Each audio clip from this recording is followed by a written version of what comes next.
இயேசு கிறிஸ்துவின் நாமத்தினாலே இந்த அன்போடு கூட நான் வாழ்த்தி ஆராதனைக்கு உங்களை வரவேற்கிறேன். இந்த மாலை வேளையிலும் நான் கர்த்தருடைய வார்த்தையை தியானிக்கும்படியாக நம்முடைய கவனத்தை மார்க் எழுதின சுவிசேஷம் 16ஆம் அதிகாரத்தினுடைய 9வது வசனத்துக்கு நேராக நாம் நம்முடைய கவனத்தை திருப்புவோம். மார்க் 16ஆம் அதிகாரம் 9வது வசனம்.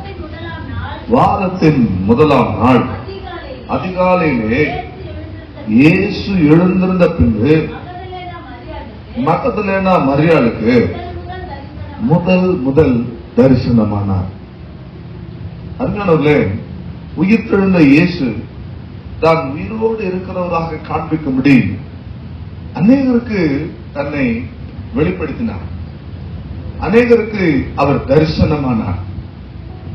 அப்போஸ்தலருடைய நடவடிக்கைகள் 1ஆம் அதிகாரம் 3வது வசனத்திலே அவர் பாடுபட்டு மரித்து உயிர்த்தெழுந்த பின்பு 40 நாள் அளவும் அநேகருக்கு தன்னை வெளிப்படுத்தினார். அநேகர் அவரை தரிசனமாக கண்டார்கள் என்று நாம் பார்க்கிறோம்.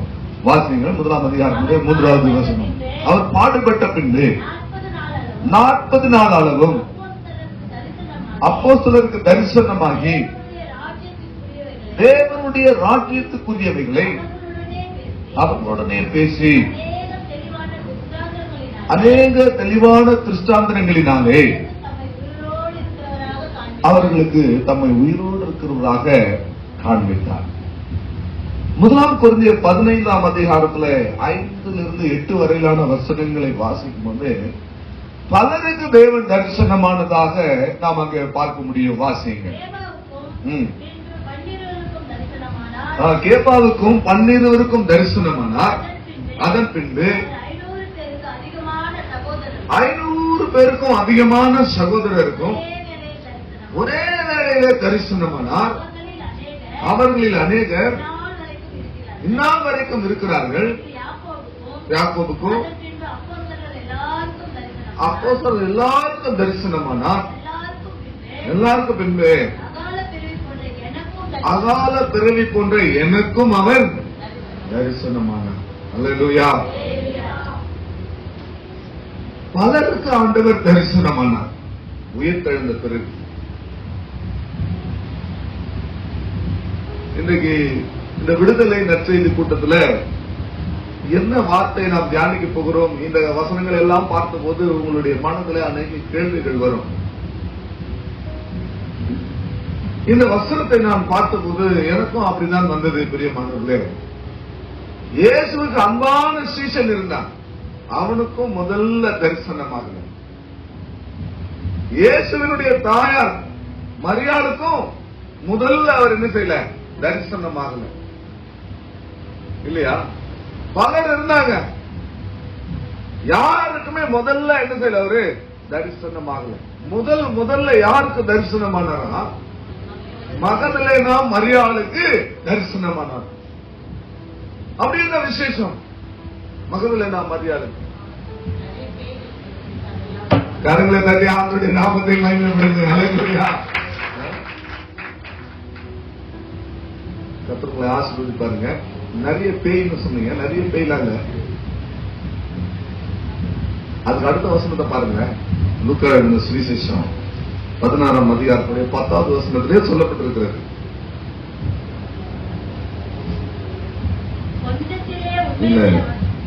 மார்க் 16:10 9வது வசனத்துல தான் வாரத்தின் முதலாம் நாள் அதிகாலையிலே இயேசு எழுந்திருந்த பின்பு மகதலேனா மரியாளுக்கு முதல் முறையா தரிசனமானாரு. 10வது வசனத்துல ஏன் அவளுக்கு முதல் முறையா தரிசனமானார் என்பதற்கு வேதம் தெளிவாய் சொல்கிறது. அவனிடத்திலிருந்து அவர் 7 பிசாசுகளை துரத்தி இருந்தார். அல்லேலூயா. பாத்தீங்களா? ஆண்டவர் யாருக்கு அவர் தரிசனமாகிறாரு? சொல்லுங்க. இப்பதான் விஷயத்துக்கு நம்ம வரோம். யாருக்கு தரிசனமானாரு? அன்பா இருந்த சீசன் இருக்கிறான். கூட பிறந்த சகோதரர்கள் இருக்கிறாங்க. இல்லையா? யாக்கோபு யூதாவும் இயேசுவுக்கு பிறகு பிறந்தவர்கள், மரியாளுக்கும் யோசேப்புக்கும் பிறந்தவர்கள். இல்லையா? எவ்வளவு பேர் இருக்கிறாங்க. ஆனா யாருக்கு முதல்ல தரிசனமாகிறாரு? மரியாளுக்கு தரிசனமாகிறார். மரியாளுக்கு சொல்லும் பொழுது மகதலேனா மரியாள். மகதலேனா மரியாள்னா ஏன் அந்த வார்த்தை மகதலேனா மரியாள் சொல்றாங்க அப்படின்னா, மகதலேனான்றது ஒரு ஊர், புரியுதுங்களா? அது ஒரு ஊர். சிலருக்கு பேர் அந்த ஊரோட சேர்த்து சொல்லுவாங்க இல்லையா? நான் கடந்த முறை கூட சொல்லியிருந்தேன், எங்க கிராமத்துல ஒரு அம்மா இருந்தாங்க, அந்த ஊர் பேர் சொல்லித்தான் அவங்களை கூப்பிடுவாங்க. நாங்கெல்லாம் அவங்களை கூப்பிட்டா அவங்களுக்கு கோவம் வந்துடும். அவங்க களத்தூர்ல இருந்து அந்த நாள்ல அவங்களை கல்யாணம் பண்ணி வீரகுப்பம் கூப்பிட்டு வந்தாங்களாம். அதனால வீரகுப்பத்துல இருக்கிறவங்க எல்லாம் கல்தூரா கல்தூரா சொல்லுவாங்க. கல்தூரான்னு சொன்னா அவங்களுக்கு கோவம் வரும் இல்லையா? அதுபோல இங்க நிறைய மரியாதை இருந்தாங்க. அதனால அந்த மகதலேனான்ற அந்த ஊர், மகதலேனா அப்படின்ற வார்த்தையினுடைய அர்த்தம் கோபுரங்கள் அர்த்தம். மரியாதைனா கண்ணீர் அல்லது கலகம், எப்படி வேணாலும் எடுத்துக்கோங்க அப்படின்னு அர்த்தம். கர்த்தருக்கு ஸ்தோத்திரம். இந்த மரியாதைன்ற பெயர் மோசேயினுடைய சகோதரி மீரியாம் இருக்காங்க இல்லையா, அந்த பேர் தான் அது. மீரியாம்ன்ற அந்த வார்த்தை சொல்லி சொல்லி மருவி மருவி மருவி மருவி மரியாள் ஆயிடுச்சு. கர்த்தருக்கு ஸ்தோத்திரம். கிளியோப்பா அப்படின்னு ஒரு ஊர் இருக்கு, அந்த ஊர்ல ஒரு மரியாள் இருக்கிறாங்க. கிளியோப்பா ஊராளாகிய மரியாள், இயேசுவின் தாயாகிய மரியாள். கர்த்தருக்கு ஸ்தோத்திரம். இப்படி பல மரியாதை இருக்கிறாங்க, பல இயேசு கிறிஸ்துவ இருக்கிறாங்க பைபிள்ல. இன்னைக்கு உலகத்துல நிறைய இயேசு கிறிஸ்து இருக்கிறாங்க. பாருங்க, தமக்கு அன்பா இருந்த சீசனுக்கு அங்க தரிசனமாகல. மத்தேயு எழுதின சுவிசேஷம் 27ஆம் அதிகாரம் 56வது வசனத்திலே இந்த மரியாள் அந்த சிலுவை அருகிலே அவள் நின்று கொண்டிருந்தவர்கள் இவ்வளவு ஒருத்தர் நின்று கொண்டிருந்தான். வாசிச்சு பாருங்க, 27:56 வாசிங்க. மகதலேனா மரியாளும் யாக்கோபும் யோசேப்பின் தாயாகிய மரியாளும் அங்க சிலுவை அண்டையில கடைசியா நின்றவர்கள் இந்த மகதலேனா மரியாளும் அங்க நிற்கிறாங்க. மார்க் 15:40 நீங்க பாத்தீங்க சொன்னா, அங்கேயும் இயேசு கிறிஸ்து கலிலேயாவுக்கு ஊழியத்துக்கு போகும்போதெல்லாம் அவருக்கு பின்பதாக சென்று அவருக்கு ஊழியம் செய்தவர்களே இந்த மகதலேனா மரியாளும் ஒருவர். வாசிங்க மார்க் 15:40.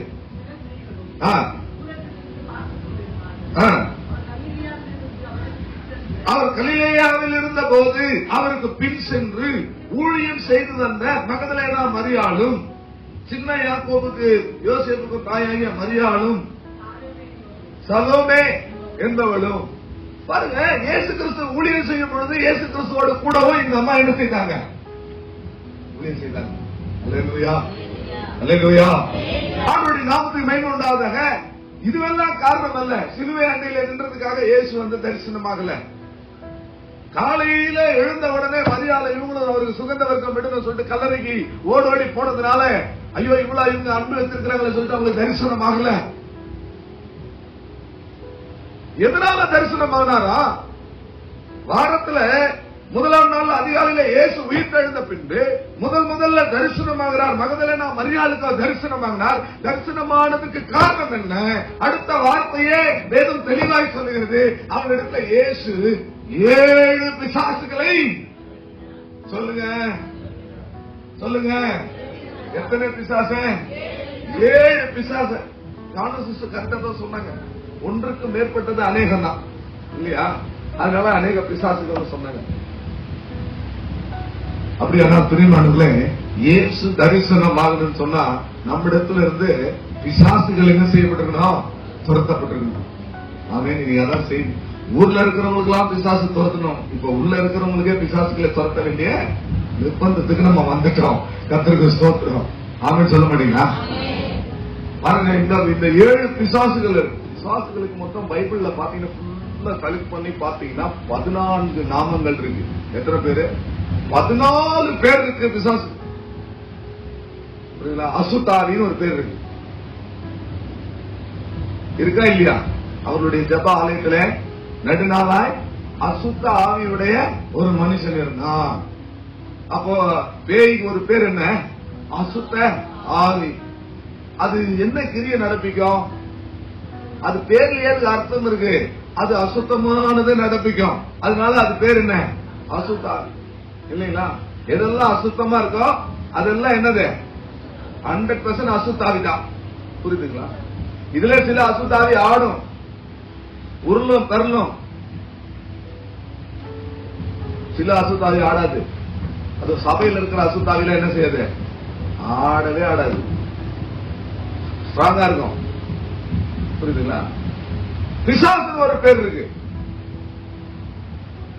பிசாசுன்னு ஒரு பேர் இருக்கு. அதனுடைய அர்த்தம் என்ன? சோதனைக்காரன் ஒரு பேர் இருக்கு, அதனுடைய அர்த்தம் என்ன? பிசாசும் சோதனைக்காரன் ஒண்ணுதான். பின்பு இயேசு பிசாசுனால சோதிக்கப்படுவதற்கு மலையின் மேல. அப்ப பிசாசு என்ன செய்வான்? சோதிப்பான், சோதனைக்காரன். இப்படி பல பேர். அபித்தோன், அப்பல்லியோன் அப்படின்னு ஒரு பேர் இருக்கு.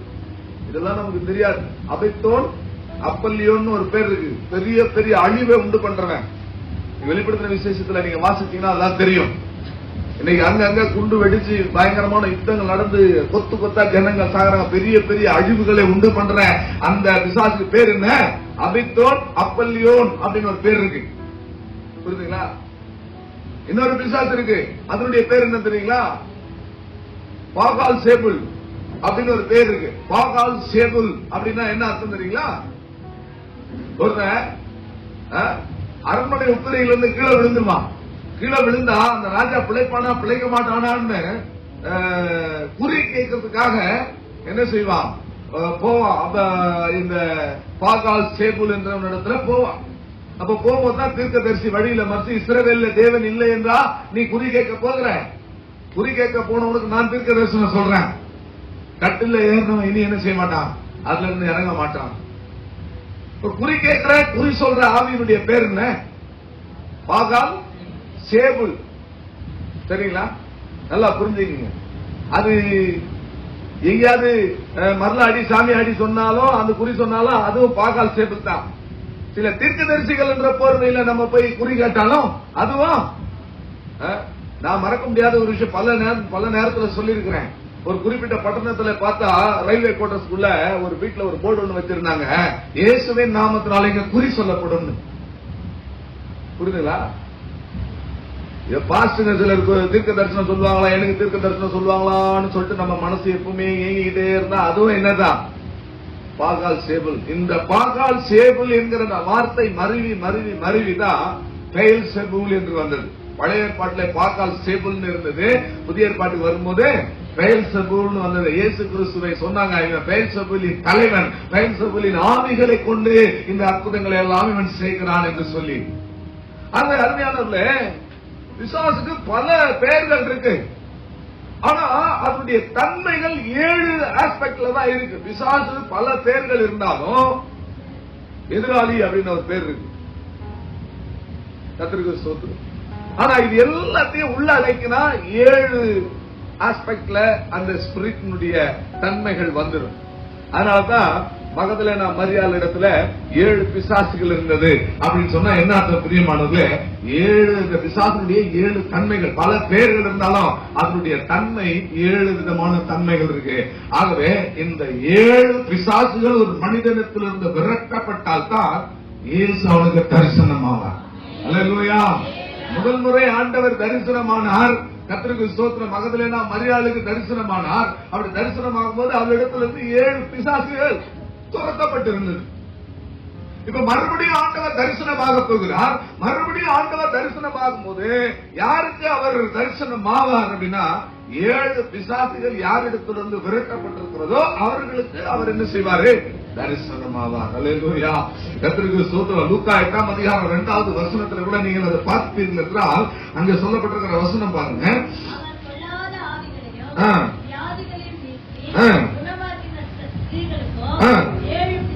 7 பிசாசுகள் நீங்கின மகதலேனா எனப்பட்ட மரியாளும். அல்லேலூயா. கர்த்தருக்கு ஸ்தோத்திரம். பிரியமானவர்களே, நாம எல்லாரும் ஆண்டவர் தரிசனமாகிறதுக்கு நாம என்ன செஞ்சிட்டு இருக்கிறோம்? காத்துட்டு இருக்கிறோம். எத்தனை பேர் காத்துட்டு இருக்கிறீங்க? ஆண்டவர் தரிசனமாகணும். எப்படி எப்படி தரிசனமாகணும்? நிறைய பேர் ஜெபத்துல தரிசனமாகணும். எனக்கு ஒரு தரிசனம் கிடைக்காதா? இல்ல, ஒரு தரிசனம் கிடைக்காதா? ஆண்டவர் தரிசனத்துல பேச மாட்டாரா? நீங்க சும்மா சிலருக்கு தரிசனத்துல வந்துருக்காரு. அவர் யாருன்னு எனக்கு தெரியல. இந்த இடத்துல தரிசனம் என்றது இயேசு முதல் முறை பூமியில மனுஷனாக அவர் வெளிப்பட்டார். உயிர் தெழுந்த போது அநேகருக்கு அவர் தரிசனமானார். இப்ப நாம் எல்லாரும் இயேசு கிறிஸ்து 2ஆம் விசை தரிசனமாவதற்கு நாம் காத்திருக்கிறோம். எபிரேயர் 9ஆம் அதிகாரம் 28வது வசனத்தை நீங்க வாசித்து பாருங்க. எபிரேயர் 9ஆம் அதிகாரம் 28வது வசனத்தை வாசிங்க. கிறிஸ்துவும் அநேகருடைய பாவங்களை சுமந்து தீர்க்கும்படிக்கு ஒரே தரம் பலியிடப்பட்டு நமக்காக காத்துக் கொண்டிருக்கிறவர்களுக்கு ரட்சிப்பை அருளும்படி 2ஆம் தரம் தரிசனமாவார். அல்லேலூயா சொல்ல மாட்டீங்களா? மெசேஜினுடைய அந்த சாராம்சம் உங்களுக்கு புரிஞ்சுச்சுன்னா உங்க மனது ஆட்டோமேட்டிக்கா ஆவலாயிடும். அநேகர் மெசேஜ் எல்லாம் கேட்டு அவங்க வெளியே வேற இடத்துல மெசேஜ் கொடுக்குறாங்க. அதை பார்க்கும்போது ரொம்ப சந்தோஷமா இருக்கு. அல்லேலூயா, அல்லேலூயா. இந்த மெசேஜ் குறிப்பிடுத்து அநேகர் வெளியே மெசேஜ் கொடுக்குறாங்க. சிலர் யூடியூப்ல கொடுக்குறாங்க. அதெல்லாம் பார்க்கும்போது ரொம்ப மகிழ்ச்சியா தான் இருக்கு. கர்த்தருக்கு ஸ்தோத்திரம். அதனால இந்த கான்செப்ட் உங்களுக்கு புரிஞ்சுச்சுன்னா உங்களுக்கு மைண்ட் கிளியர் ஆகும். இயேசு மகதலேனா மரியாளுக்கு தரிசனமானார்.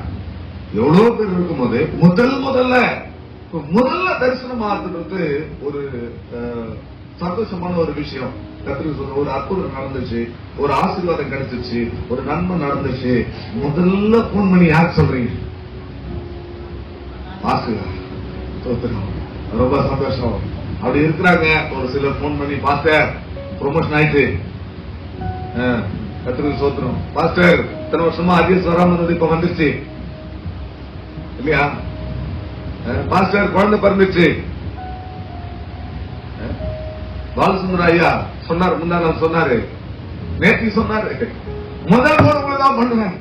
நானும் வெயிட் பண்ணி நானே போன் பண்ணி அந்த முதல் போன் வருமா அப்படி காத்துட்டு இருந்தேன்.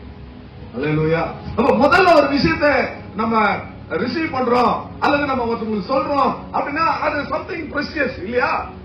அப்ப ஆண்டவர் இவ்வளவு பேருக்கு தரிசனமானார், 500 பேருக்கு தரிசனமானார், பலருக்கு தரிசனமானார், இவருக்கு தரிசனமானார், அவருக்கு தரிசனமானார், எல்லாருக்கும் தரிசனமானார். ஆனா முதல்ல யாருக்கு தரிசனமானார்?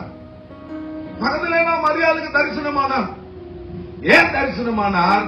அவரிடத்திலிருந்து 7 பிசாசுகளை அவர் துரத்தி இருந்தார்.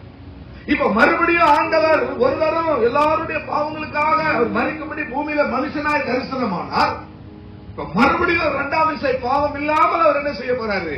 தரிசனமாக போறார். யோபு என்ன சொல்றாரு தெரியுங்களா? யோபுனுடைய சரித்திரத்துல 35ஆம் அதிகாரம் 14வது வசனத்துல சொல்றாரு, சர்வ வல்லவருடைய தரிசனம் எனக்கு கிடைக்கிறது இல்ல அப்படின்னு சொல்றாரு. யோபு 35:14 வாசிங்க.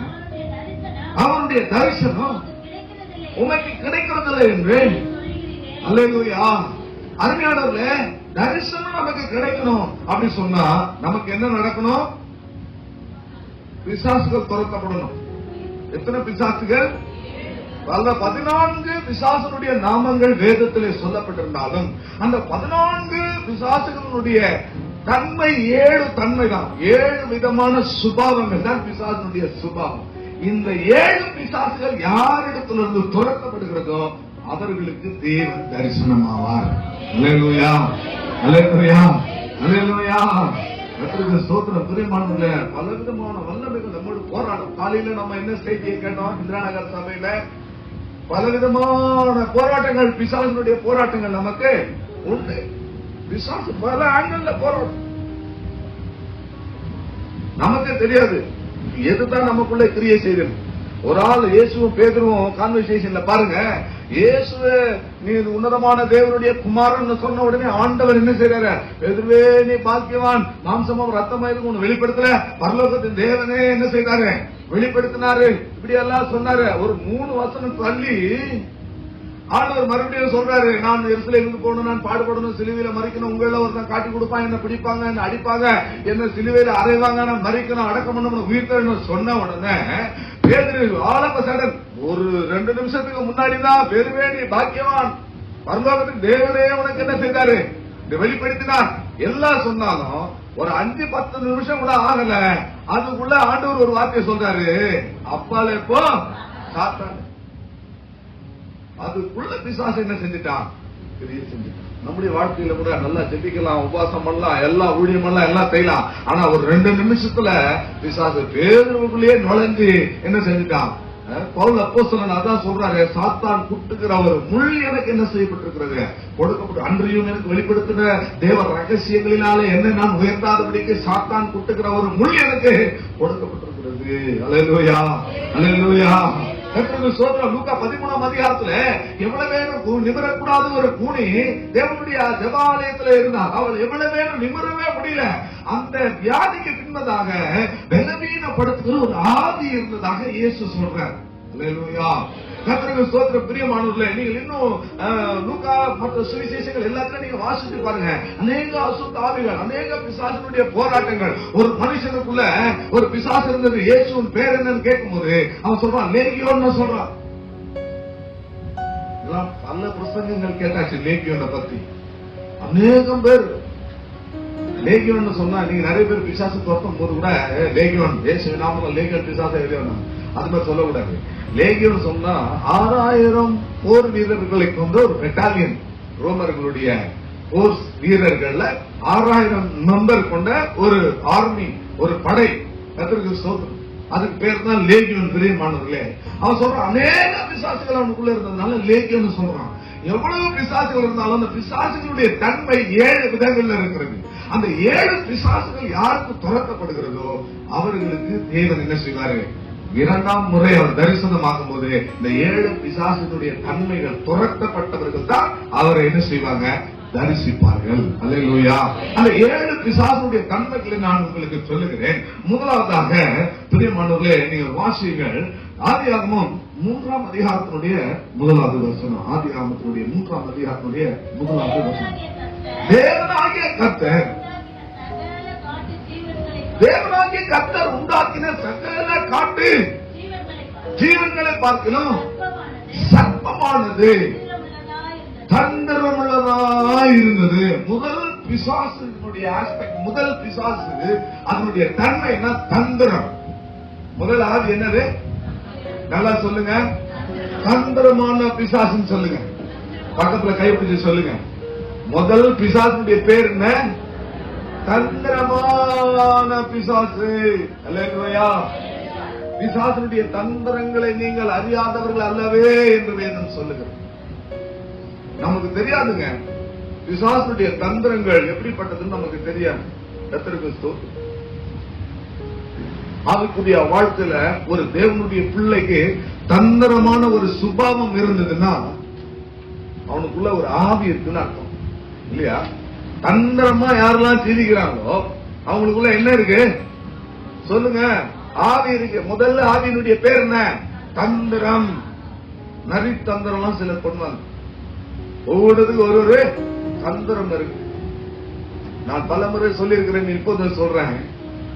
சென்னையில ஒரு பட்டணத்துல ஒரு பேர் கிறிஸ்தவர்கள், பேருக்கு கிறிஸ்தவர்கள் அவங்க. உங்களுக்கு சினிமா பாக்குற வழக்கம் வந்தது. எந்த படம் வந்தாலும் முதல் ஷோ அதை என்ன செஞ்சோம்? முதல் ஷோ பார்க்கணும். அப்படி இல்லைன்னா அந்த ஃபர்ஸ்ட் டேவியாச்சும் லாஸ்ட் ஷோ. ஒரு நாளைக்கு எத்தனை ஷோ? கர்த்தருக்கு ஸ்தோத்திரம். நம்ம விசுவாசிகளுக்கு தெரியலன்றாங்க. ரொம்ப சந்தோஷம். 4 ஷோ இருக்கு. 5 ஷோ எப்ப இருக்கும் சிஸ்டர்? ஃபெஸ்டிவல் டேஸ்ல இருக்கும். கர்த்தருக்கு ஸ்தோத்திரம். ஊழிய செய்யறவங்க தெளிவா தெரிஞ்சு வச்சிருக்காங்க இல்லையா? நம்ம தெரிஞ்சு வச்சிருக்கணும். நம்மால எந்த ஷோல இருப்பாங்கன்றது தெரியாது. அல்லேலூயா. அவன் ரட்சிக்கப்படாதவன் அப்பதான் புதுசா வரான். அப்போ என்ன நினைப்பான்? எப்படி அவனுக்கு சுவிசேஷத்தை சொல்ல முடியும், சத்தியத்தை சொல்ல முடியும்? அந்த மாதிரி ஒரு பேரு கிறிஸ்துவ குடும்பம், சினிமா பாக்குற ஒரு குடும்பம் இருந்தது. வித்தியாசிஸ்டர் காலையில தான் மெசேஜ்ல உங்களை பத்தி சொன்னேன். ரொம்ப பெருமையா கர்த்தர்களை ஆசீர்வதிப்பாங்க. அல்லேலூயா. ஒரு நாள் நீங்க ஜெபம் பண்றதை பார்த்துட்டு இருந்தேன். எனக்கு ரொம்ப சந்தோஷமாயிடுச்சு. நீங்க ஆண்டவரோட போராடி ஜெபம் பண்றதை பார்த்து உள்ளத்துல ஒரு பெரிய சந்தோஷம் உண்டாயிடுச்சு. ஒரு பேரு கிறிஸ்துவங்க சர்ச்சுக்கும் போவாங்க, சினிமாக்கும் போவாங்க. பெரிய ஹீரோடைய படம் ரிலீஸ் ஆச்சுன்னா உடனடியா போய் தியேட்டர்ல பார்க்கணுன்ற ஒரு ஆர்வம். அவங்க என்ன பண்ணாங்க? ஒரு புதுசா பைக் ஒண்ணு வாங்கினாங்க. வீட்டு வாசல்ல வச்சுட்டு நைட்டு போய் படுக்க போனாங்க. காலையில வந்து பார்த்தா அந்த வண்டியை காணும். அந்த பைக்கை புது ஹீரோ ஹோண்டா மோட்டர் பைக்கை புதுசா வாங்கி 2 நாள் கூட அவங்க வீட்டுக்கு வந்து தூக்கி போயிட்டாங்க. தூக்கி போனதுனால இவங்களுக்கு ரொம்ப மனசு ரொம்ப வருத்தமா போச்சு. போலீஸ் ஸ்டேஷன் கம்ப்ளைண்ட் கொடுத்தாங்க, எங்க தேடினாங்க. ஒரு 10 நாள் அந்த வண்டி நிறுத்தில, கிடைக்கவே இல்லை. கடைசியில ரொம்ப வெறுத்து போயிட்டு ஆஸ் யூசுவல் வீட்டுல படுத்துட்டாங்க. பொழுது விடுத்து பார்க்கும்போது காலையில அந்த பைக்கு புதுசா அப்படியே இருக்கு. ஒரு 10-15 கிலோமீட்டர் தான் ஓடி இருக்கு. எங்கேயும் எடுத்துன்னு போல, அவங்க எடுத்து போயிட்டு எங்கேயும் ஒரு ரூம்ல பூட்டி வச்சுக்கிறாங்க. 10 நாள் கழிச்சு வண்டி வரையும் வாசல்ல இருக்கு. அந்த வண்டி கிடைச்ச உடனே ரொம்ப சந்தோஷமாயிடுச்சு அவங்களுக்கு. போய் வண்டியை பார்த்தாங்க, தொடச்சு பார்த்தாங்க, எல்லாம் இருந்தாங்க. அந்த வண்டியினுடைய டேங்க்ல கவர்ல ஒரு சீட், அந்த டேங்க் கவர்ல ஒரு என்வலப் கவர் இருந்தது. அதை எடுத்து பார்த்தா அதுல ஒரு லெட்டர் இருந்தது. அந்த வீட்டுல மொத்தம் 4 பேர். இந்த வண்டி எடுத்து போய் எங்களுக்கு நிம்மதியே இல்ல, எங்களுக்கு சமாதானமே இல்ல, நீங்க கும்பிடுற சாமி ரொம்ப சக்தி வாய்ந்த சாமி, எங்களுக்கு நிம்மதியே இல்லாம போச்சு, அதனால இந்த வண்டியை எடுத்துன்னு நாங்க திரும்ப வச்சுட்டோம். இந்த வண்டியை எடுத்துன்னு போனதுக்கு பிராயச்சித்தமா இப்ப புதுசா ரிலீஸ் ஆன ரஜினிகாந்த் படத்தை நீங்க தேவி தியேட்டர்ல ஸ்பெஷலா நீங்க உட்காந்து பாக்குறதுக்கு 4 டிக்கெட் வச்சிருக்கோம் உங்க ஃபேமிலி மெம்பருக்கு சொல்லி அவர் லெட்டர். இவங்களுக்கு ஒரே சந்தோஷம். அல்லேலூயா, கர்த்தர் நமக்கு படம் பார்க்கறதுக்கு நமக்கு அனுகிரகம் செஞ்சாரு சொல்லி ரஜினிகாந்த் படத்துக்கு போயிட்டாரு. இவங்க இப்படி போனோடனே ஒரு பெரிய லாரி இருந்தது. வீட்டுல இருக்கிற எல்லாத்தையும் சுத்தி எடுத்துட்டான். வந்து பாக்குறப்ப தண்ணி குடிக்கிற ஒரு டம்ளர் கூட இல்ல, தண்ணி கேன் கூட இல்ல, எல்லாத்தையும் தூக்கிட்டான். அக்கம் பக்கத்துல இருந்தவங்க கேட்டாங்க, யார் பண்ணீங்க, எங்க வந்து கிளீன் பண்ணீங்கன்னா, அந்த வண்டி காணாம போனதுனால வீட்டு சக்குனம் சரியில்லை, வாசல் சரியில்லை, ஒரே துக்கமா இருக்கு, அதனால நாங்க வேற வீட்டுக்கு போயிடணும்னு சொல்லிட்டு அங்க புது வீட்டுல வாடகை வீட்டுல கிளீன் பண்ணி இருக்காங்க, நாங்க கிளீன் பண்ணி இதெல்லாம் வெக்கேட் பண்ணி போறதுக்கு வந்தோம்னு சொன்னாங்க. அக்கம் பக்கத்துல எல்லாம் கேட்டாங்க. இவங்க வந்து பார்த்தா எல்லாம் முடிஞ்சிச்சு. பிசாசு எவ்வளவு தந்திரமா தெரிய செய்யறாப்பா. இதுதான் தந்திரம். தந்திரமான பிசாசுடைய 7 பிசாசுகளை துரத்தினார்ல, அதுல ஒரு பிசாசு என்னன்னா தந்திரம் என்கிறதான பிசாசு. தந்திரம் என்கிற சுபாவம் தான் நம்முடைய பிசாசு. நமக்குள்ள ரட்சிக்கப்பட்ட ஒரு தேவனுடைய பிள்ளைக்குள்ள எந்த விதமான தந்திரமான கிரியைகள், தந்திரமான யோசனைகள், இந்த காரியங்களை நம்ம சிந்திக்கவும் கூடாது, செய்யவும் கூடாது. பிரியமானவர்களே, நாம எப்பொழுதும் தெளிந்த புத்தி உடையவர்களாக தேவனுடைய ஆவினாலே நிரப்பப்பட்டவர்களாக நாம் காணப்பட வேண்டும். பிரியமானவர்களே, இந்த தந்திரமானது எப்படி தெரியுங்களா? பவுல் அப்போஸ்தலர் சொல்றாரு, சர்ப்பமானது ஏவாளுடைய மனதை உண்மையினின்று விலகும்படி செய்தது போல நீங்களும் கிறிஸ்துவை விட்டு விலகி போய்விடுவீர்களோ. உங்கள் இந்த சுவிசேஷத்தை கேட்டு ரட்சிக்கப்பட்ட நீங்கள் அந்த உண்மையினின்று நீங்கள் விலகி போய்விடுவீர்களோ, சர்ப்பமானது உங்களுடைய மனதை கெடுத்து விடுமோ என்று நான் என்ன செய்றேன், கலங்கி இருக்கிறேன்னு சொல்றாரு. 2 கொரிந்தியர் 2 அதிகாரம் 11வது வசனத்தை நீங்கள் வாசிங்கள். 2 கொரிந்தியர் 2 அதிகாரம் 11வது வசனம். சாத்தானாலே நாம் மோசம் போகாதபடிக்கு அப்படி செய்தே அவனுடைய தந்திரங்கள் நமக்கு தெரியாதவைகள் அல்லவே. 2 கொரிந்தியர் 11 அதிகாரம் 3வது வசனம் வாசிங்க. சாத்தானுடைய தந்திரத்தை நாம அறிந்திருக்கணும். ஆகிலும் சர்ப்பமானது தன்னுடைய தந்திரத்தினாலே ஏவாளை வஞ்சித்தது போல உங்கள் மனதும் கிறிஸ்துவை பற்றிய உண்மை நின்று விலகும்படிக்கு உங்கள் மனதை பிசாசு என்ன செஞ்சிருவான், தந்திரமா என்ன செஞ்சிருவான், எடுத்துவான். கிறிஸ்துவை பற்றிய உண்மை நின்று விலகும்படி. எப்படி? தந்திரமா. அல்லேலூயா, அல்லேலூயா. அவர் தேவ பிள்ளைகள் எப்பவுமே என்ன செய்யணும், ரொம்ப தெளிவா இருக்க வேணும். பிசாசுடைய தந்திரத்துக்கு நாம என்ன செய்யக்கூடாது, இடம் கொடுக்க கூடாது. நாமளும் தந்திரமான காரியங்களே நாம தந்திரமானது சர்ப்பமானது எப்படி ஏவாளை வஞ்சித்துதா? எப்படி எப்படி என்ன தந்திரம் பண்ணுச்சு? ஆசையை காமிச்சது, ஏமாச்சு. எப்படி எப்படி என்ன மாதிரியான வார்த்தைகள் அது பயன்படுத்துச்சு?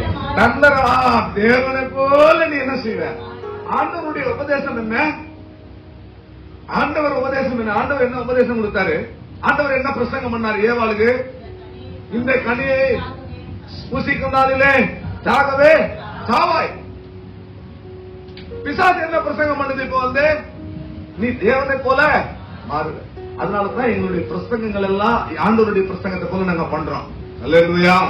இங்க பண்ற பிரசங்கங்களை இவ்வளவு கடினமா வர்றதுக்கு காரணம் என்ன? ஆண்டவர் பிரசங்கம் பண்ணாரு. எப்படி பண்ணாரு?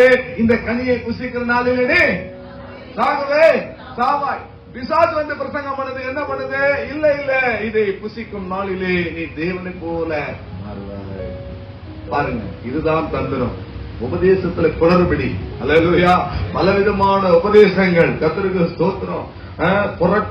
புரட்டு உபதேசங்கள், தந்திரமான உபதேசங்கள். பிரியமானவர்களே, பாருங்க, இந்த உபதேசத்தை மாற்றுவதுதான் பிசாசுடைய தந்திரம். ஒரு தேவனுடைய பிள்ளை கேட்கிற உபதேசம் சரியான உபதேசமா இருக்கணும். அல்லேலூயா. சொல்லுங்க, நீங்க கேட்கிற உபதேசம் எப்படிப்பட்ட உபதேசமா இருக்கு? பிதாகுமாரன் பரிசுத்த ஆவியை போதிக்கிற உபதேசமா இருக்கா? சில இடத்துல ஒன்லி ஜீசஸ் மட்டும் என்ன செய்வாங்க? உபதேசத்துல குளறுபடி இருந்ததுன்னா அது ஏவாளை வஞ்சித்த சர்ப்பத்தினுடைய தந்திரம். இயேசுவின் நாமத்தை மட்டும் சொல்றாங்க அப்படின்னா உபதேசத்துல குளறுபடி இருக்கு. ஆகவே ஒன்லி ஜீசஸ் சொன்னாங்கன்னா அது சர்ப்பமானது ஏவாளை வஞ்சித்த உபதேசம். அதனால முதல் பிசாசு துரத்தப்படணும். இயேசு தரிசனமாகணும் அப்படின்னா பிசாசு துரத்தப்படணும். அந்த முதல் பிசாசு தந்திரம் என்கிற பிசாசு, நமக்குள்ள இருக்கிற தந்திரம் என்கிற பிசாசு நம்ம என்ன செய்யணும்? துரத்தணும். தெரியுமா? 2 பேதுரு 2ஆம் அதிகாரம் 1வது வசனத்தை நீங்கள் வாசித்து பாத்தீங்கன்னு சொன்னா அங்க வேத புரட்டுகளை தந்திரமாய் நுழைய பண்ணுகிற வாசிங்க. கள்ள தீர்க்கதரிசிகளோ தங்களுக்குள்ளே இருந்தார்கள். எபேசியர் 4ஆம் அதிகாரம் 14வது வசனத்திலே நீங்கள் வாசித்து பார்த்தா தந்திரமுள்ள போதகங்களினாலே என்று சொல்லப்படுற எபேசியர் 4:14 வாசிங்க.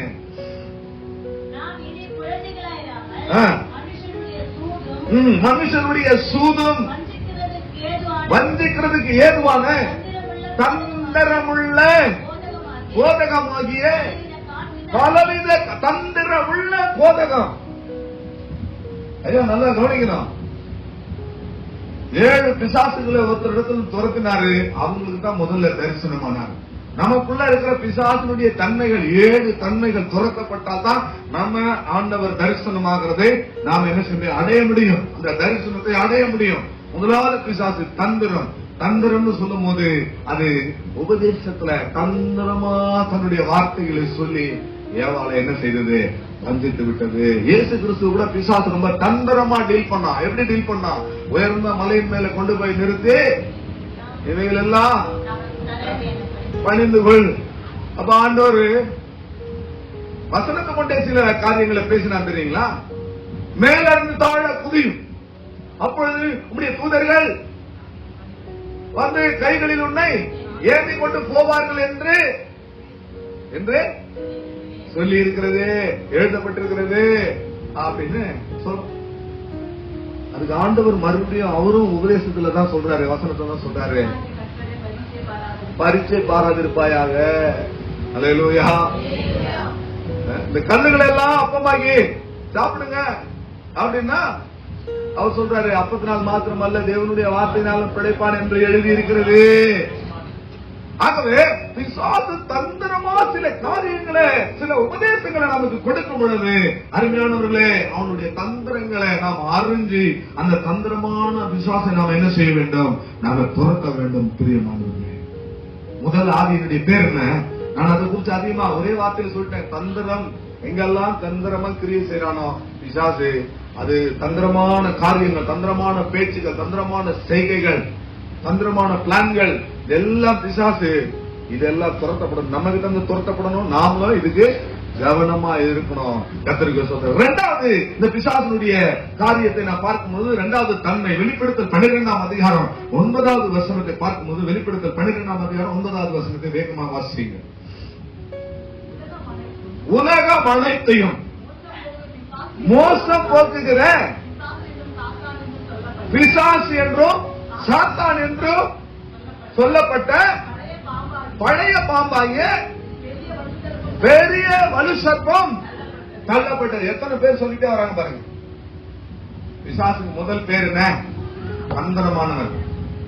இரண்டாவது நிறைய பேர் சொல்லிட்டாங்க, பிசாசு என்றும் சாத்தான் என்றும் பழைய பாம்பு, வலு சர்ப்பம் எல்லாம் சொன்னாலும் முதல் வார்த்தை மாத்திரம் நான் உங்களுக்கு சொல்றேன். உலக மனத்தையும் மோசம் போக்குகிறவன். முதல்ல தந்திரசாலி, இரண்டாவது பிசாசுக்கு பேர் என்ன? மோசம் போக்குகிறவன். அல்லேலூயா, அல்லேலூயா, அல்லேலூயா சொல்லுங்களேன். இது முதல் பாயிண்ட்லயே உங்க முகம் எல்லாம் சோர்ந்து போச்சு இல்லையா? யாரெல்லாம் தந்திரமா யோசிக்கிறாங்க, யாரெல்லாம் தந்திரமா கிரியை செய்யறாங்க, அவங்க மனசுல குத்தோண்டா அந்த முதல் பிசாசு என்ன செய்யணும்? இப்போ நம்ம கிட்ட இருந்து துரத்தப்படணும். ரெண்டாவது, உங்களோட யாரெல்லாம் தந்திரமா பேசி கிரியை செய்யறாங்களோ அந்த பிசாசு என்ன செய்யணும்? துரத்தப்படணும். இப்ப ரெண்டாவது, மோசம் பண்ற பிசாசு. அல்லேலூயா. உலகம் அனைத்தையும் மோசம் பண்றோம். மோசம் பண்றோம், ஏமாத்துறவன். நம்ம யாரையும் ஏமாற்ற கூடாது, நாமள என்ன செய்யக்கூடாது? ஏமாறவே கூடாது. பிரியமான இந்த மார்க்கத்துல வந்த பிறகு யாரையும் நம்ம என்ன செய்யக்கூடாது? ஏமாற்றக்கூடாது, நாம ஏமாறவும் கூடாது. மோசம் போக்குதல் அப்படின்னா ஏமாற்றுதல் எதனால வருது தெரியுங்களா? அதுவும் சில பேச்சுகளினால்தான், தேவையில்லாத பேச்சுகள் பேசுறதுனாலதான் மோசம் போக்குற ஒரு அனுபவம் வருது. நான் சொல்லல, பைபிள் சொல்லுதுங்க. மோசம் போகாதீங்கன்னு வேதம் சொல்லுது. 1 கொரிந்தியர் 15:33 நீங்கள் வாசித்து போட்டை பார்த்தீங்கன்னா, மோசம் போகாதீர்கள், ஆகாத சம்பாஷணை நல்லொழுக்கத்தை. அப்படின்னா என்ன அர்த்தங்க? ஆவிக்குரிய ஜீவியத்தை நஷ்டப்படுத்துகிற ஒரு பெரிய காரியம் ஆகாத சம்பாஷணை. புரியுதுங்களா? தேவையில்லாத பேச்சு பேச்சு பேச்சு. சில சொல்ற முதல்ல பேச்சை நம்ம என்ன செய்யணும்? ஜெயிக்கணும். துரியமானவர்களே, 1 தீமோத்தேயு 2:14 நீங்க வாசிச்சு பாருங்க. 1 தீமோத்தேயு 2:14 அங்க மனுஷன் அல்ல ஸ்திரீயானவளே வஞ்சிக்கப்பட்டால், ஆதாம் வஞ்சிக்கப்படல. ஏன் ஆதாம் போய் பேசல? ஆகாத சம்பாஷணை இப்ப யாருக்கு உண்டாச்சு? சொல்லுங்க. ஏவாளுக்கு உண்டாச்சு. தேவையில்லாத பேச்சு இல்லையா? நம்மளால எல்லாம் போன்ல பேசி நிறுகிறாங்க, தேவையில்லாத பேச்சு பேசி நிறுகிறாங்க. இதெல்லாம் நம்முடைய நல்லொழுக்கத்தை என்ன செய்யும்? கேடு. இதுதான் மோசம் போக்குற பிசாசு. அல்லேலூயா, அல்லேலூயா, அல்லேலூயா. எரேமியா 29:8 நீங்கள் வாசிச்சு பாருங்க. அங்க மோசம் போக்குற இன்னொரு அனுபவத்தை சொல்லப்பட்டிருக்கிறது. வாசி எரேமியா 29:8. மேலும் உங்கள் நடுவில் இருக்கிற உங்கள் தீர்க்கதரிசிகளும் குறிகாரரும் உங்களை மோசம் பண்ணிடுவாங்க. யாரு? குறி சொல்றவங்க, தீர்க்கதரிசனம் சொல்றவங்க, வெளிப்பாடு சொல்றவங்க எல்லாம் என்ன செய்யறாங்க? இப்போ மோசம் போக்குறவங்களா இருக்கிறாங்க. ஆகவே முதல் தந்திரமான பிசாசு துரத்தப்படணும். இரண்டாவது, மோசம் போக்குகிற பிசாசு, ஏமாற்றுகிற பிசாசு, வஞ்சிக்கிற பிசாசு. இரண்டாவது ஆவியினுடைய பேர் என்ன? மோசம் போக்குறவன். அல்லேலூயா. மூன்றாவது, வெளிப்படுத்தின விசேஷம் 12:10 பார்த்து முதல் வெளிப்படுத்தின விசேஷம் 12:10.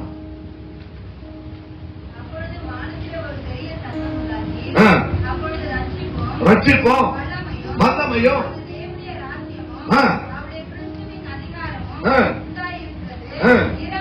இரவும் பகலும் நம்முடைய தேவனுக்கு முன்பாக நம்முடைய சகோதரரை குற்றம் சுமத்தும் பொருட்டு அவர்கள் மேல் குற்றம் சாட்டுகிறவன் தாழ தள்ளப்பட்டு போனான். அல்லேலூயா. மூன்றாவது ஆவியினுடைய தன்மை, 7 அசுத்த ஆவிகளை துரத்தினது. முதல் ஆவி சொல்லுங்க, முதல் ஆவி தந்திரமானது. இரண்டாவது ஆவி வஞ்சிக்கிறது, மோசம் பண்ணுகிறது. மூன்றாவது இரவும் பகலும் குற்றம் சாட்டுகிற ஒரு ஆவி. அல்லேலூயா. மூன்றாவது ஆவி பேர் என்ன? இரவும் பகலும் என்ன செய்யும்? குற்றம் சொல்லிட்டே இருக்கும், குறை சொல்லிட்டே இருக்கும். யோபுவை போய் என்ன செய்தது? தேவனுடைய சமூகத்துல போய் யோபுவை குற்றம் சாட்டுச்சு. யோபுவனுடைய சரித்திரம் 1:9 நீங்க வாசித்து பாத்தீங்கன்னா தெரியும். ஆண்டவர் கேட்கிறார், எங்க இருந்து வர அப்படின்னா, பூமியின் கடையாந்திரம் எங்க நானும் சுற்றி உலாவி பூமியில எல்லா இடத்துலயும் சுத்திட்டு வரேன். எதுக்காக வந்த? என் தாசனாகி யோபுன்னது கண் வைத்து. ஆமா, நீங்க எல்லாமே அவனை செஞ்சு வச்சுக்கிறீங்க, அதனால அவன் சுகமா இருக்கதான் செய்வான். கொஞ்சம் எல்லாத்தையும் எடுத்து பாருங்களேன். அந்த வசனத்தை வாசிங்க. 1:9.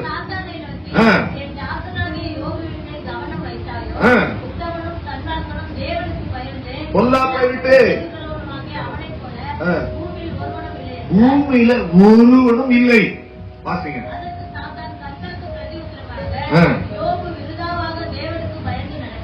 சும்மாவா நடக்கிறாரு சொல்லுங்க. சும்மாவா ஒரு ஆசீர்வாதம் வருது, சும்மாவா சந்தோஷமா இருக்கிறாரு. நீங்க எல்லாம் வேலையை அடிச்சு வச்சிருக்கிறீங்க, அதனாலதான் அவன் ரொம்ப இன்பமா இருக்கிறான். பிசாசு என்ன செய்யறான்? இரவும் பகலும் குற்றம் சாட்டுறான். அல்லேலூயா. இப்ப நீங்க எல்லாம் நீங்க உட்கார்ந்துட்டு இருக்கிறீங்க, உங்களுக்கு ஒரு ஆள் குற்றம் சாட்டிட்டு இருப்பாரு, எனக்கு ஒரு ஆள் அங்க என்ன செய்வாரு? குற்றம் சாட்டிட்டு இருப்பாரு. அவனுடைய பேர் என்ன? குற்றம் சாட்டுகிறவன். கர்த்தருக்கு ஸ்தோத்திரம். சகரியா 3ஆம் அதிகாரம் 1வது வசனத்திலே யோசுவா என்கிற ஒரு ஆசாரியனை குறித்து பிசாசு என்ன செய்யறாங்க? குற்றம் சாட்டுகிறான். நேரம் இல்லை, அதனால நீங்கள் குறித்துக் கொள்ளுங்க. சகரியா 3:1 யோசுவாவுக்கு விரோதமாக சாத்தான் குற்றம் சாட்டினான். லூக்கா 15ஆம் அதிகாரம் 30வது வசனத்துல இளைய குமாரன் மேல மூத்த குமாரன் என்ன செய்யறான்? குற்றம் சாட்டுகிறான். கர்த்தருக்கு ஸ்தோத்திரம். வெளிப்படுத்தல் 12:10 நம்ம மேலேயும் பிசாசு என்ன செய்யறான்? இரவு பகலாம் குற்றம் சாட்டுறான். குற்றம் சொல்றது ஒரு பிசாசினுடைய ஊழியங்க. நிறைய பேர் குற்றம் சொல்றது, குறை சொல்றதையே ஒரு ஊழியமா செஞ்சிட்டு இருப்பாங்க. அப்படி குற்றம் சாட்டுறது யாருடைய வேலை? பிசாசினுடைய வேலை. அல்லேலூயா. இரவு பகலும் புத்திமதி சொல்லலாம். பிள்ளைகளுக்கு என்ன செய்யலாம்? புத்திமதி சொல்லலாம். ஊழியக்காரங்க நாங்க என்ன செய்யலாம்? உங்களுக்கு புத்திமதியை சொல்லலாம், உபதேசங்கள் பண்ணலாம். ஆனா எப்ப பார்த்தாலும் குற்றம் சாட்டிட்டே இருந்தா வேதம் சொல்லுது, ரோமர் 2ஆம் அதிகாரம் 1வது வசனத்துல மற்றவர்களை குற்றவாளிகளாக நாம தீர்க்கவே கூடாது. இயேசு கிறிஸ்து அதை சொல்லி இருக்கிறாரு. ரோமர் 2:1 நீங்கள் வாசிங்க. ஆகையால் மற்றவர்களை குற்றவாளிகள் என்று தீர்க்கிறவனே, நீ யாரானாலும் சரி போக்கு சொல்ல உனக்கு இடமில்லை. மத்தேயு 7ஆம் அதிகாரத்துல முதல் 5 வசனங்களை வரையும் வாசித்து பார்த்தீங்கன்னா இயேசு தெளிவா சொல்றாரு குற்றம் சாட்டுகிறவர்களை பத்தி. வாசிங்க. மாயக்காரனை முன்பு உன் கண்ணில் இருக்கிற உத்தரத்தை, உன் கண்ட பெரிய உத்தரம் இருக்கு, பெரிய மரம், உத்தரம்னா பெரிய மரம், பெரிய மரமே கண்ணில் இருக்கு, அதை முதல்ல எடுத்து போடு. அதை எடுத்து போடாம சகோதரன் கண்ணு சின்ன ஒரு துரும்பு தான் இருக்கு, அதை சொல்றதுக்கு நீ வந்துட்டியா? அப்புறம் முதல்ல உன்னிடத்துல இருக்கிறத எடுத்து போடு. அதுக்கு பிறகு உன் சகோதரனுடைய கண்ணில் இருக்கிற உத்தரத்தை நீ எடுத்து போடலாம். வாசிங்க. நீங்கள் குற்றவாளிகள் என்று தீர்க்கப்படாதபடிக்கு மற்றவர்களை குற்றவாளிகள் என்று பக்கத்துல சொல்லுங்க. மற்றவர்களை குற்றம் சொல்லாதீங்க. மற்றவர்களை குற்றம் சொல்றது ஒரு ஆவி. இந்த ஆவி நம்ம இடத்துல இருந்து என்ன செய்யணும்? முதல்ல துரத்தப்படணும். ஆமென் சொல்ல மாட்டீங்களா? நாம மற்றவர்களை குற்றம் சொல்லிட்டே இருந்தா அந்த மகத்துல நான் மதியால் இடத்துல இருந்த 7 ஆவில ஒரு ஆவி நம்ம கிட்ட இருக்கு. அந்த ஆவி என்ன செய்யும்? இன்னைக்கு துரத்தப்படணும். அப்படி துரத்தினா தான் என்ன நடக்கும்? தரிசனமாவார். ஆண்டவர் தரிசனமாவார். கர்த்தருக்கு ஸ்தோத்திரம். பிரியமானவர்களே, ரோமர் 8ஆம் அதிகாரம் 33வது வசனத்தை நீங்கள் வாசித்து பார்த்தா, தேவன் தெரிந்து கொண்டவன் மேல குற்றம் சாட்டுகிறவன் யார்? தேவன் நம்மை நீதிமானாக்கி இருக்கிறார். தேவன் தெரிந்து கொண்டவனை நம்ம எப்படி குற்றம் சொல்ல முடியும்? சிலர்லாம் பாருங்க, ஆண்டவரே சிலருடைய பாவங்களை மன்னிச்சிருவார். அல்லேலூயா. ஆண்டவரே மன்னிச்சு விட்டுட்டு இருப்பாரு. ஆனா இவங்க என்ன செய்வாங்க? அத திரும்ப திரும்ப 10 வருஷம் 20 வருஷம் 40 வருஷம் வாழ்நாள் முழுவதும் எனக்கு செஞ்சுட்டானே அப்படி பண்ணிட்டானே அப்படி பேசிட்டானே அப்படி சொல்லிட்டு மனதில் வச்சுட்டு இருப்பாங்க. இந்த மோசே 40 வருஷம் ஆச்சு. 40 வருஷம் ஆகி போயிட்டு அங்க மீதியான் தேசத்துல போய் அங்க இருந்து அங்க ஒரு பொண்ணை கல்யாணம் பண்ணிட்டு வந்த ஒரு இன்டர் காஸ்ட் மேரேஜ் பண்ணிட்டாரு. அவர் எத்தியோப்பியா தேசத்து ஸ்திரீ அவர் கல்யாணம் பண்ணிட்டாரு. கல்யாணம் பண்ணி எத்தனை வருஷம் ஆச்சு? இன்னைக்கு நேற்று கல்யாணம் ஆச்சு. 40 வருஷம் ஆச்சு. 40 வருஷம் கல்யாணம் ஆன பிறகு இங்க ஆரோன மிரியாம உட்கார்ந்து பாத்தியா நம்ம ஜாதியில பொண்ணு இல்லைன்னா சொல்லி இவரு போய் அந்த ஜாதியில பொண்ணு எடுத்துன்னு வந்தாரு. இவர்கிட்ட பேசுவாரா? கர்த்தர் மன்னித்த பாவங்களை நாம நினைவுபடுத்தி பேசக்கூடாதுங்க. சொல்லுங்களேன். ஆண்டவர் ஒருத்தருடைய பாவத்தை மன்னிச்சுட்டாருன்னா நாம அந்த பாவத்தை நினைவுபடுத்தி நாம குற்றம் சொல்லக்கூடாது. அப்படி சொன்னா அது குற்றம் சொல்றது ஒரு ஆவி. புரியுதுங்களா? அதனால இனிமே யாரும் என்ன செய்யாதீங்க. பக்கத்துல சொல்லுங்க, நான் இனிமே குறை சொல்ல மாட்டேன்னு சொல்லுங்க. நான் குற்றம் சொல்ல மாட்டேன். ஆண்டுடைய நாமத்துக்கு மகிமை உண்டாவதாக. பிரியமானவர்களே, தானியேலை குற்றம் சாட்டினாங்க. என்ன நடந்தது? நன்றாக கவனிங்க. அநியாயமான குற்றச்சாட்டு. தோத்து தானியேலின் மேல அநியாயமான குற்றச்சாட்டு இல்லையா? அநியாயமான குற்றச்சாட்டு வந்து என்ன நடந்தது? தானியேலை சிங்கத்தின் கெபியில தூக்கி என்ன செஞ்சாங்க? போட்டாங்களா இல்லையா? நான் என்னுடைய புத்தக பாணியெல்லாம் மாத்திட்டு கொஞ்சம் லகுவா தான் நான் பேசுறேன். நான் கரெக்டா பேசாம கொஞ்சம் லகுவா தான் பேசிட்டு இருக்கிறேன். இன்னைக்கு தானியேலை குற்றம் சாட்டி தானியேலை தூக்கி சிங்கத்தினுடைய கெபியில போட்டாங்க. என்ன நடந்தது? தானியேலின் தேவன் என்ன செய்தாரு? சிங்கங்களின் வாய்களை என்ன செய்தாரு? கட்டி போட்டார். ஆனா தானியேலை குற்றம் சாட்டினவர்களுக்கு என்ன நடந்தது? அதை நீங்கள் வாசித்து பாருங்க. தானியேல் 6ஆம் அதிகாரம் 24வது வசனம். தானியேல் 6ஆம் அதிகாரம் 24வது வசனம். தானியேலின் மேல் குற்றம் சாட்டினவன்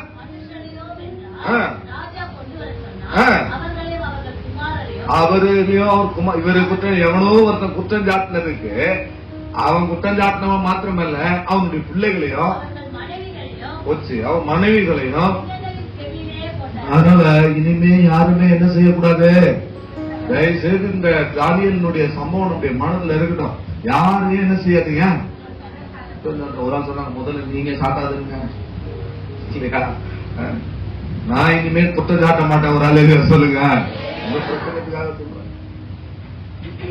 நான் சிலரை எச்சரிப்பேன், இந்த மாதிரி இருக்கு கவனமா இருக்குன்னு எச்சரிப்பேன். தவிர குற்றம் சாட்டுறது என்னுடைய ஊழியம் அல்ல. குற்றம் சாட்டுறது பிசாசினுடைய ஊழியம். தானியேலை குற்றம் சாட்டினா தானியேலின் தேவன் சிங்கங்களின் வாய்களை என்ன செய்தாரு? உங்களை யாராவது அநியாயமா குற்றம் சாட்டுறாங்க, அநியாயமா வீண்பழி சொல்றாங்க, உங்களுக்கு விரோதமா அவதூறு பரப்புறாங்கன்னா பயப்படாதீங்க, தைரியமா இருங்க. தானியேலின் தேவன் நம்முடைய தேவன். சிங்கங்களின் வாய்களை கட்டின தேவன் நம்முடைய தேவன். சிங்கங்களை கட்டினார். ஆனா தானியேலை குற்றம் சாட்டினவர்களை ராஜா கொண்டு வந்தான். அவனை கொண்டு வந்தது மாத்திரமல்ல, அவனுடைய மனைவியை கொண்டு வந்தான், அவனுடைய பிள்ளைகளை கொண்டு வந்தான். கொண்டு வந்து என்ன செய்தான் பாத்தீங்க? அவங்கள தூக்கி கெபியில போட்டான். கெபியில போட்டு அந்த கெபியினுடைய அடியில போய் சேர்றதுக்கு முன்னதாகவே சிங்கங்கள் மேல ஏறி வந்துச்சு. ஒரு எலும்பு கூட வைக்கல. அவர்களுடைய எலும்புகளை எல்லாம் நொறுக்கி போட்டது, எலும்புகளை எல்லாம் பட்சித்து போட்டது. அப்படின்னா அந்த சிங்கத்தினுடைய கெபி எப்படி இருக்கும்? மேல அண்டர் கிரவுண்ட்ல இருக்க சிங்கங்கள் மேல பாத்தீங்கன்னா இந்த குழந்தைங்க சர்க்கஸ் விளையாடுவாங்க போல, அந்த மேல ஏறி சறுக்கி விளையாடுறாங்க பாத்தீங்களா? அது போல ஒரு பாதை இருக்கும்னு நான் நினைக்கிறேன். அதுல உருட்டி விட்டா இவன் கீழே வந்து அதனுடைய கிரவுண்டுக்கு வர்றதுக்கு முன்னாடியே சிங்கங்கள் மேல ஏறி வந்துருச்சு. ஒரு எலும்பு கூட என்ன செய்யலாங்க? ஏன்னா பசி உள்ள சிங்கங்கள் அங்க இருக்கு. பல நாட்களா சாப்பிடாத சிங்கங்கள் இருக்கு. ஆகவே உங்களை யாராவது குற்றம் சாட்டாங்கன்னா பிரியமானவர்களே, நீங்கள் இந்த சம்பவத்தை நீங்க நினைத்துக் கொள்ளுங்க. நீங்க அமைதியா இருங்க. அல்லேலூயா. அங்க பாருங்க, மோசேக்கு விரோதமாக மீரியாம ஆரோன் என்ன செய்தாங்க? குற்றம் சாட்டினாங்க. நானும் பார்க்கிறேன், இந்த ஊழியத்துக்கு விரோதமா அநேகர் குற்றம் சாட்டுகிறது நான் பார்க்கிறேன். செங்கல்பட்டுல அநேகர் குற்றம் சாட்டி கொண்டிருக்கிறத நான் பார்க்கிறேன். அவர்களுக்கு எல்லாம் நான் சொல்றேன், கர்த்தருக்கு ஸ்தோத்திரம். எங்கள் தேவன் தானியேலின் தேவன். அல்லேலூயா, அல்லேலூயா. பல விதமான குற்றச்சாட்டுகள், பொறாமை நிறைந்த கண்கள் உள்ளவர்கள் அநேகர் குற்றம் சாட்டி கொண்டிருக்கிறாங்க. அவர்களுக்கு சொல்றேன், நாங்க உங்களை குற்றம் சாட்டுறது இல்ல. அல்லேலூயா. எங்கள் தேவன் தானியேலின் தேவன் என்பதை மாத்திரம் இந்த வேலையில சொல்றேன்.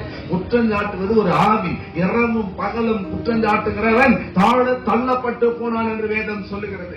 ஆகவே பாருங்க, இந்த மோசேய குற்றம் சாட்டின அவனுடைய சகோதரனாகிய ஆரோன மிரியாம என்ன நடந்தது? உறைந்த பனியை போல அவர்கள் என்ன செய்தாங்க? உறைந்த மழையை போல வெண் குஷ்டரோகிகளாய் மாறினார்கள். அவங்க குஷ்டரோகம் நீங்கிறதுக்கு இப்ப மோசே தான் வர வேண்டியதா இருக்குது.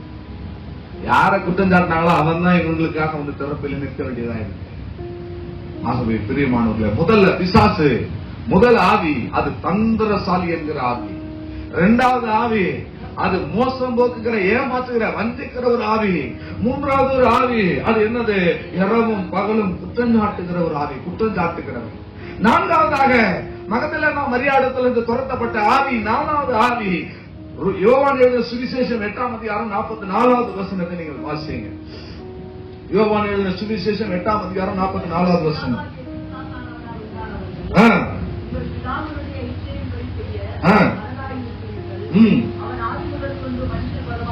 கர்த்தருக்கு ஸ்தோத்திரம். பிரியமானவர்களே, யோவான் 8:44 ரெண்டு காரியங்கள் சொல்லப்பட்டிருக்கிறது. அவன் முதலாவது பொய்யன். அல்லேலூயா. பிசாசு. நாலாவது ஆவி என்ன? பொய்யின் ஆவி. அஞ்சாவது கொலைபாதகன், கொலைகார ஆவி. நாலாவது ஆவி என்ன? பொய்யின் ஆவி. சிலருக்கெல்லாம் பொய் வந்து கை வந்த கலையா இருக்கு. ஐயோ அவங்க சொல்றத பார்த்தா சோத்துறோம். உலகத்தையே நம்ப வச்சிருவாங்க, ஊரை நம்ப வைக்கிறது இல்ல, உலகத்தையே என்ன செஞ்சிருவாங்க. சிலர் பொய்ய சொல்லி நம்ப வச்சிருவாங்க. பொய்யே வாழ்க்கையா இருக்க பிசாசு. பொய்யனும் பொய்க்கு விதாவமா இருக்கிறான். பொய்யின் ஆவி, பொய்யின் ஆவி. சிலர் அழுதுகிட்டே பொய் சொல்லுவாங்க, பொய்ய சொல்லுவாங்க. அழுது கண்ணுல தண்ணி ஊத்தம். அந்த கண்ணியை பார்க்கும் போது ஐயோ பாவம் உண்மைதான் சொல்றான்னு பார்த்தா அத்தனையும் பொய்யா இருக்கும்.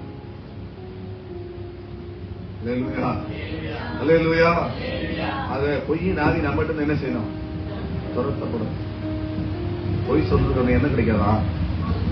சொல்லுங்க, இதெல்லாம் சின்ன பசங்களுக்கு சொல்றதுதான். பொய் சொல்றவங்க என்ன கிடைக்காது? நிறைய பேர் பொய் சொல்லி நிக்கிறாங்க. விசுவாசிங்க, பாஸ்டர் கிட்ட பொய் சொல்றது, வீட்டுல பொய் சொல்றது.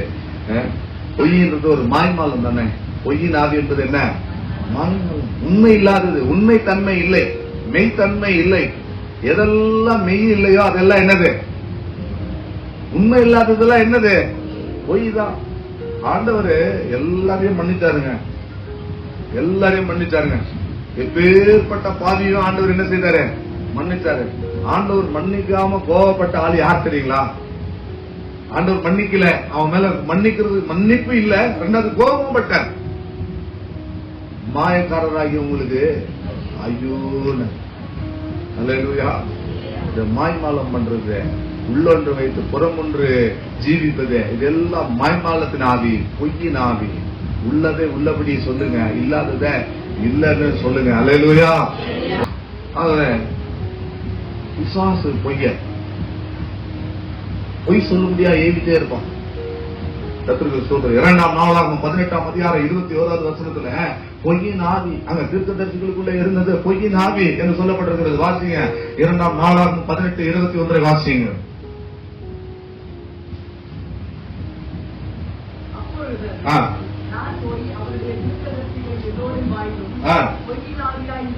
என்ன ஆவியா? சொல்லுங்க, கொஞ்சம் சத்தமா சொல்லுங்களேன். தீர்க்கதரிசியுடைய வாயில இருந்த ஆவியா என்ன ஆவி? கரங்களை எடுத்து அல்லேலூயா சொல்லுங்க. போய் சொல்றோமா? ஒரு அல்லேலூயா சொல்லுங்க. அல்லேலூயா. அவ்வளவு கவனமா இருக்கிறாங்க நம்ம ஆளுங்க. கர்த்தருக்கு ஸ்தோத்திரம். தீத்து 1ஆம் அதிகாரம் 12வது வசனத்துல பவுல் அப்போஸ்தலர் தீத்துக்கு எழுதும்போது சொல்றாரு, கிரேத்தா தீவார் ஓயாத பொய்யர். எப்படி? ஊர்ல இருக்கிறவன் அத்தனை பேருமே கிரேத்தா தீவார் ஓயாத பொய்யர். அந்த தீவில் இருக்கிறவன் ஒருத்தன் கூட என்ன செய்ய மாட்டான்? உண்மையே பேச மாட்டான். இந்த நேரத்துல இந்த தலைப்பு நான் ஸ்கிப் பண்ணி போறதுக்கு ஒரு காரியத்தை சொல்லி முடிக்கிறேன். பிரியமானவர்களே, அனனியா சப்ரால் யாரும் அபிஷேகம் பெற்றவங்க. அனனியா சப்ராலும் அபிஷேகம் பெற்றவங்க. ஆதி அப்போஸ்தலர்களுடைய சபையில மிக முக்கியமான விசுவாசி. ஆனா சபையில என்ன சொன்னாங்க? பொய் சொன்னாங்க. அங்க அப்போஸ்தலர் என்ன சொன்னாரு? தேவ பரிசுத்த ஆவியின் இடத்துல பொய் சொல்லுவதற்கு சாத்தான் உன் இருதயத்தை நிரப்பினது என்ன? அல்லேலூயா, அல்லேலூயா. ஆகவே 4வது ஆவி என்ன ஆவி? பொய்யின் ஆவி. பக்கத்துல நான் மரியாதை இடத்துல இருந்த ஆவி எத்தனை? 7 ஆவி. 7 ஆவியில 1 தந்திரசாலி என்கிற ஆவி, 2வது மோசம் போக்குகிற ஆவி, 3வது குற்றஞ்சாட்டுகிற ஆவி, 4வது பொய்யின் ஆவி, 5வது யோவான் எழுதின சுவிசேஷம் 8ஆம் அதிகாரம் 44லயே அங்கே கொலைகார ஆவி. அல்லேலூயா.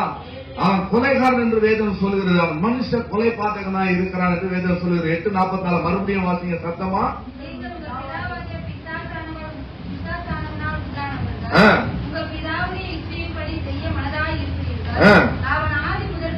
ஆதி முதற்கொண்டு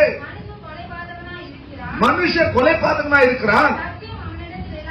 சத்தியம் அவனிடத்தில் இல்லாதபடியால் சத்தியத்திலே நிலை நிற்கவில்லை. அவன் பொய்யனோ, பொய்க்கு பிதாவா இருக்கிறான். இப்போ இதே வசனத்துல 2வது காரியம், அவன் யாரா? கொலை பாதகன், மனுஷ கொலை பாதகன். அல்லேலூயா. அப்போ இன்னைக்கு கொலை செய்யறவங்க எல்லாம் நார்மலா அவங்க யாருமே கொலை செய்யறது இல்லைங்க. ஒரு மனுஷனை பிசிக்கலா கொல்றவங்க எல்லாருமே சாதாரணமா யாரும் என்ன செய்யறது இல்ல, கொலை செய்யறது இல்ல. அதெல்லாம் ஒரு பயங்கரமான ஆவி அவர்களுக்குள்ள இருக்கிறதுனால அவங்க என்ன செய்யறாங்க? கொலை செய்யறாங்க. அல்லேலூயா. கொலை எந்த விதத்துல இருந்தாலும் கொலைதான். கத்தி எடுத்து குத்த வேண்டியது இல்ல, கத்தி எடுத்து வெட்ட வேண்டியதில்லை, குத்த வேண்டியதில்லை. சிலர் வார்த்தையினாலேயே சிலர் என்ன செஞ்சிருவாங்க, கொன்னுடுவாங்க. பேசி பேசியே சிலர் என்ன செஞ்சிருவாங்க, கொன்னுடுவாங்க. அல்லேலூயா. அவருடைய நாவு தீட்டப்பட்ட சவரனுடைய கத்தி. ஏன்னா சேவ் பண்ணும் போது அவங்க அறுக்கத்தே தெரியாது. அவன் வீட்டுக்கு வந்த பிறகு குளிக்கும் போது தான் தெரியும், எங்க அறுத்து விட்டுருப்பான், எங்க அறுத்து விட்டுருப்பான், அங்க கடையில அறுக்கும் தெரியாது. அது மாதிரி சிலர் பேசும்போது நைஸா பேசி விட்டுருவாங்க, பேசி அறுத்து விட்டுருவாங்க. அப்புறம் தான் நமக்கு தெரியும் நம்ம அறுத்து விட்டுருக்காங்க அப்படின்னு. ஆகவே பிரியமானவர்களே, மனுஷ கொலைபாதகன் யாரு? 1 யோவான் 3ஆம் அதிகாரம், யோவான் எழுதின முதலாவது நிருபம் 1 யோவான் 3ஆம் அதிகாரத்துல 15வது வசனத்தை நீங்கள் வாசித்து பார்த்தீங்கன்னா, அங்க தன் சகோதரனை பகைக்கிறவன் மனுஷ கொலைபாதகன் என்று சொல்லப்பட்டிருக்கிறது. தன் சகோதரனை பகைக்கிற எவனோ மனுஷ கொலைபாதகனாய் இருக்கிறான். பாருங்க, நீங்களே பாருங்க, சகோதரனை பகைக்கிறவன் யாருங்க? மனுஷ கொலைபாதகன். நீங்க ஊரா போய் ஊழியம் செய்யலாம், நீங்க டிராக்ஸ் கொடுக்கலாம், ஹாஸ்பிட்டல்ல போய் டிராக்ஸ் கொடுக்கலாம், நீங்க தெருவா டிராக்ஸ் கொடுக்கலாம், செய்யலாம், பாட்டு பாடலாம், நீ பேய துரத்தலாம், பிசாசை துரத்தலாம், பிரசங்கம் பண்ணலாம், ஏன் சபை கூட நடத்தலாம். அல்லேலூயா.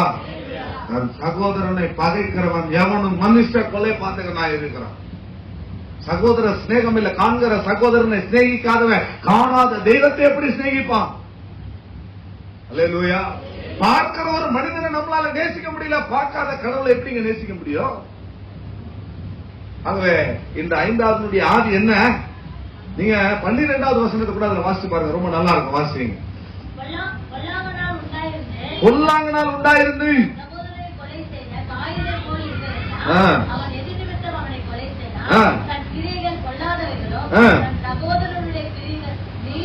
காலையில மெசேஜ்ல சொன்னாரு பாருங்க, வினோத் சொன்னாரு காலையில இந்த காரியம்.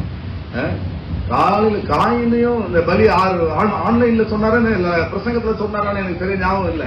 காயினும் இந்த ஆபேலுக்கும் நடந்த பிரச்சனை எதனால வந்தது? மனதுல இருந்த பிரச்சனை, கொண்டு வந்த பொருட்கள் இருந்த பிரச்சனை இல்ல. அல்லேலூயா. பிரியமானவர்களே, மனுஷ கொலைபாதகன் ஆதி. நம்ம அப்படிப்பட்ட ஒரு ஆதினால 5வது ஆதி என்ன? மனுஷன் கொலைபாதகன். ஒரு கொலைவெறி தாக்குதல் எப்பொழுதும் உள்ள இருந்துட்டே இருக்கு. வார்த்தையினால பேசி பேசி கொள்றவங்க கூட மனுஷ கொலைபாதகன். 6வதாக ஆவி 1 பேதுரு 5ஆம் அதிகாரம் 8வது வசனத்தை வாசிங்க. 1 பேதுரு 5ஆம் அதிகாரம் 8வது வசனம். தெளிந்த புத்தி உள்ளவர்களாய் இருங்கள், விழித்திருங்கள், ஏனெனில் உங்கள் எதிராளியாகிய பிசாசானவன். இப்போ 6வது இந்த பிசாசுடைய பேர் என்ன? பரவாயில்ல, 6வதா இந்த பிசாசுக்கு சொல்லப்பட்ட பேர் என்ன சொல்லுங்க? எதிராளி. அல்லேலூயா, அல்லேலூயா. யார் அவன்? எதிராளி. எதிராளியினுடைய சுபாவம் என்ன தெரியுங்களா? அவன் எவனை விழுங்கலாமோ என்று கெட்டிக்கிற சிங்கம் போல சுற்றி திரிகிறானா. ஹலோ, நல்லா கவனிங்க வாலிபர்களே, என்ன செய்யறான்? சுற்றி திரிகிறானா. சில ஆளுங்க வீட்டிலே இருக்க மாட்டாங்க, சுத்திட்டே இருப்பாங்க, சுற்றி திரிஞ்சிட்டே இருப்பாங்க. தோத்துறோம் இல்ல ரவீந்தர், வீட்டுல இல்லாம வெளியே ஊர் சுத்திட்டு இருக்குதுன்னா என்ன அர்த்தம்? அது எதிராளி. எதிராளி என்ன செய்வான்? எதிராளியினுடைய சுபாவம் என்ன? எவனை விழுங்கலாம் என்று கெட்டிக்கிற சிங்கம் போல என்ன செய்வான்? அவன் சுற்றி திரிவான். அதனால வீட்டுல தங்காம ஊர் சுற்றி திரிகிற கால்கள் எதிராளியின் கால்கள். அல்லேலூயா. எவனை விழுங்கலாம், கெட்டிக்கிற சிங்கம் போல சுற்றி திரிகிறது. யோபு 1:7 நாம் என்ன பார்த்தோம்? பூமி எங்க நான் சுற்றி வருகிறேன். அல்லேலூயா. சில வீட்டுலதான் சில பிள்ளைகளை பாருங்க, வீட்டிலே இருக்க மாட்டாங்க, சும்மாவே சுத்திட்டு இருப்பானுங்க. ஸ்தோத்திரம். ஆனா நம்ம சபை விசுவாசிகளை பார்க்கும்போது ரொம்ப சந்தோஷம். ஆம்பளை பிள்ளைகளா பெண் பிள்ளைகளை எல்லாம் பார்க்கும்போது வெளியே எங்கேயவர்களை பார்க்க முடியல. எல்லாம் ஊர் சுற்றி தெரிந்தா அந்த பிசாசு, எதிராளியான பிசாசு எவனை வஞ்சிக்கலாமோன்னு என்ன செய்யுது? சுற்றி திரிகுது. பக்கத்துல கைப்பிடி சொல்லுங்க, நான் ஊரே சுத்த மாட்டேன் சொல்லுங்க.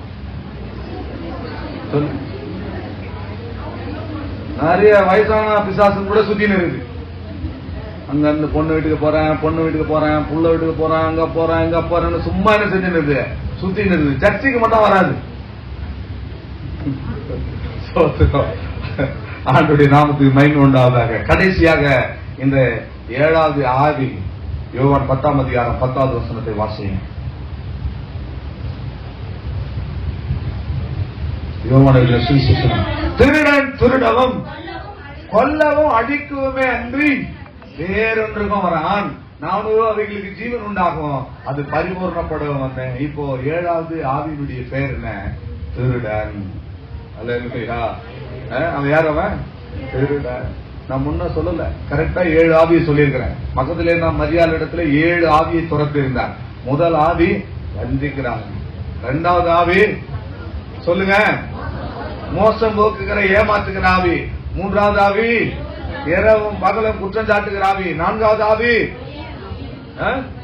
பொய்யன். 5வது கொலை பார்த்துக்க. 6வது எதிராளி, ஊர் சுற்றி திரிகிற எதிராளி.